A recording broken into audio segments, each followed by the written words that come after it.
கர்த்தருக்குள் பிரியமானவர்களே, செப்டம்பர் 14 இன்றைய பனித்துளிகளின் தலைப்பானது கவலை உங்கள் பலவீனம். வசனம் 1 பேதுரு 5வது அதிகாரம் 7வது வசனம். அவர் உங்களை விசாரிக்கிறவரானபடியால் உங்கள் கவலைகளை எல்லாம் அவர் மேல் வைத்து விடுங்கள்.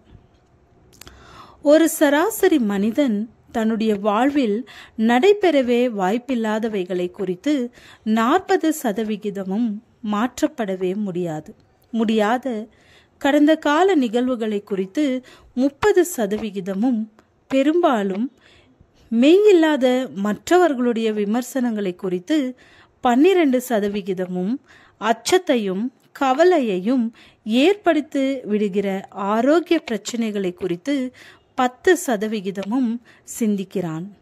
இதில் நேர்மையான மற்றும் அவசியமானவைகளை குறித்து 8% மட்டுமே சிந்திக்கிறான். நாம் கவலைப்பட தேவையில்லாத 2 முக்கிய கூறுகள் உண்டு. ஒன்று, நம்மால் மாற்றம் செய்ய முடியாதவைகள். நம்மால் தான் அவைகளை மாற்ற முடியாதே, பின் ஏன் கவலை கொள்ள வேண்டும்? நம்மால் மாற்றக்கூடியவைகள். நம்மால் மாற்றக்கூடியவைகளை மாற்ற முடியுமே, பின் ஏன் கவலை கொள்ள வேண்டும்?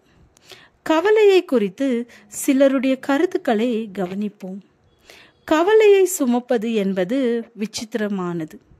ஏனெனில் மழை வர வேண்டும் என்பதற்காக குடையை பிடித்து கொண்டு போவது போன்றது.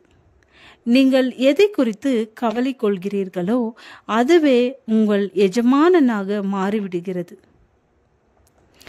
கவலை என்பது நீங்கள் வாங்காத கடனை திரும்ப செலுத்துவதற்கு ஒப்பானது.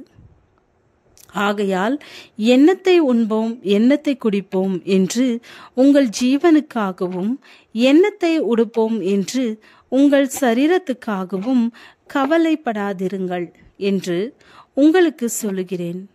ஆகாரத்தை பார்க்கிலும் ஜீவனும், உடையை பார்க்கிலும் சரீரமும் விசேஷித்தவைகள் அல்லவா? ஆகையால் நாளைக்காக கவலைப்படாதிருங்கள்.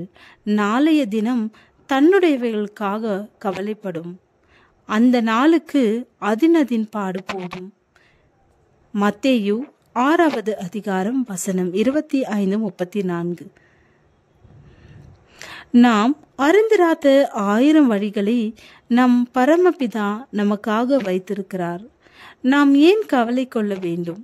எனவே நம் கவலைகளை எல்லாம் அவர் மீது வைத்து விடுங்கள். அவருடைய சமாதானத்தை அவர் நம் மீது வைத்து விடுவார். நாம் ஏன் கவலைப்பட வேண்டும்?